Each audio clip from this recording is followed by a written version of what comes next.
Fitzy and Whipper with Kate Ritchie podcast. I've got a story for you about love triangles. Have you ever been in one? 13, 24, 10. What, are you looking at me? Or? Well, I don't know. Then I realised I did ask you, and then I thought, whoops, BJ might be listening. I should say the phone number. Yeah. Well, it's not you specifically, Fitz. See, I find it really awkward to even think about. You know, even the going anywhere.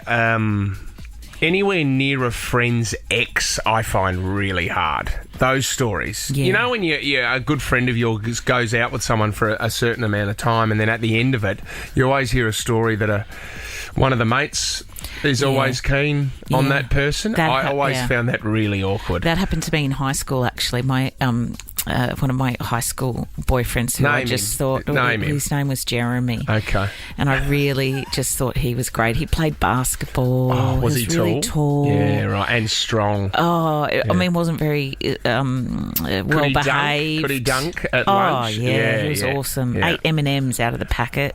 Wow. I just remember that about him. And I hate M&Ms, but I still thought he was great. Anyway, I broke up with him. I was heartbroken. Yeah. He broke up with me. Yeah. And then one of my best girlfriends went out with him. How did that make you feel, Kate? Sit down on this couch. No. How did it make you feel? It's so upsetting, especially when you're 17, because you think this life, is it. Like everything's over. You don't have a care. This is the thing. Stress levels at the age of 17, that your stress levels are either, bullying or someone having a go at you or love. It's not like it's money or the stress of a family or anything like that. The only thing is that you're keen on someone at school. And if they're going out with you, life is sweet. It is, and then they're not. And then they're dating your friend. And you don't have enough life experience to realise you will get over it. Yeah. And it gets easier. God, this is not what this story's about. You want more triangles, though, don't you? I do. Going deeper? I love this story because let me just begin by saying I don't believe this story at all, but it's a fantastic entertainment love triangle gossip story that probably does not have an element of truth in it, but just work with me here and imagine if it is. That's what the show's all about. Shakira, remember we were talking about her only a couple of weeks ago, and she had hung out with Tom Cruise. At the Grand Prix? That's right. Yes. And apparently there's, a little bit of back and forth between the two of them. Would be a great couple, wouldn't they? Well, I don't know. I can't really imagine Tom Cruise with anyone. Since Nicole Kidman, he doesn't... Oh, and Katie, that's right, Katie they had knows. a baby. I don't know if he's the guy that I can see dating anyone. But Shakira is single. She's 46 years old.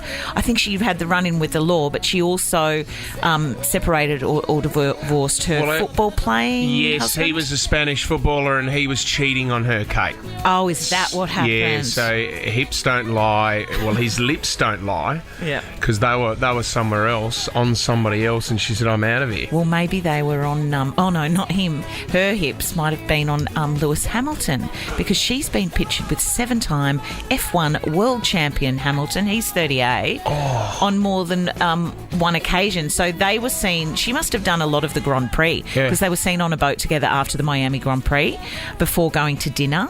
So there's a bit of courting. Apparently, sources are saying that it's very fun and it's very flirty. Can I also throw out here that those three people... I've seen Tom Cruise once down in the change rooms of the Sydney Swans when he was with Nicole, because Nicole was an ambassador for the Swans.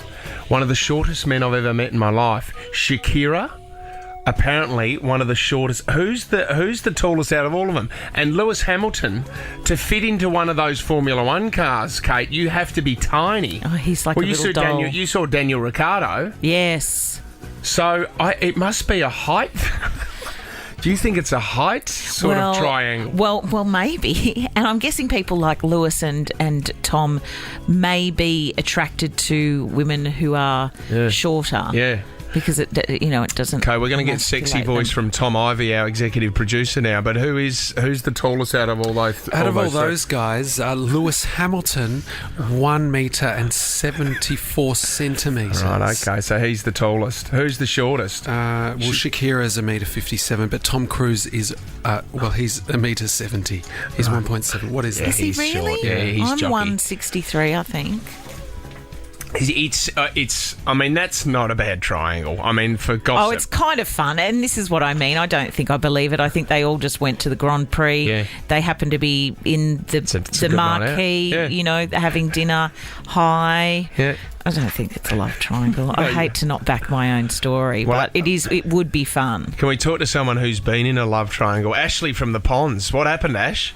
Oh, hi guys. So mine's probably more of a square now than a triangle. Oh, there's four what? So this is a little bit awkward. So my high school sweetheart, who I dated for some years, we went our separate ways. Really gorgeous guy. I ended up marrying his best friend, and a couple of years later, my ex hooked up with my sister, and they now have 2 kids, and we're all a big, weird, happy family. Oh, that is weird. Was it weird when your sister hooked up with him? It still kind of is. I love them. They're awesome, but it's it's too familiar. And also, yeah. you've been with your sister's husband. Yes, I have. Yeah, and maybe you did think that things would continue and you may grow up and marry him, and now he's at the dinner table, but he has his hand on someone else's leg. Oh, no. Yeah, my sister's. Yeah.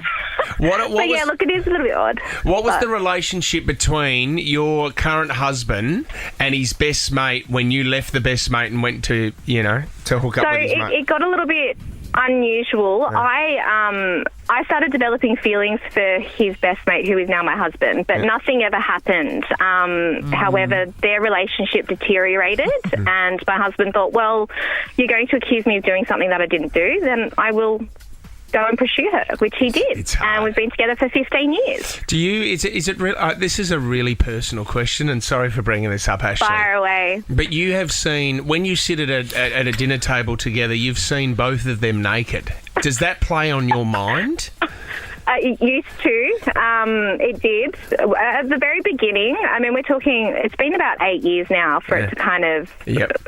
Move on. Yeah, like you've got no choice. It is what it is, and as awkward as it is, we all get along. We're all very respectful. None of that is ever brought up, and I just think it's not necessary. But yeah, it does still seem very odd and awkward when I say hi, and I'm like, do I kiss him on the cheek? Like, I don't know how this goes. You still got that dimple on your bum? Yeah, I love that yeah, bit. Do you know what I mean? It's a bit I can imagine at the unusual. family barbecues where you end up just Always. in the Christmas, kitchen you guys with have got to him. think big. Yeah. Like, they're my nieces and nephews, so it's everything. Oh, yes. His children could have been yours. That kind of thing. Don't put that into her head, please, Kate. Fitzy and Whipper with Kate Ritchie is a Nova podcast. For more great comedy shows like this, head to novapodcast.com.au.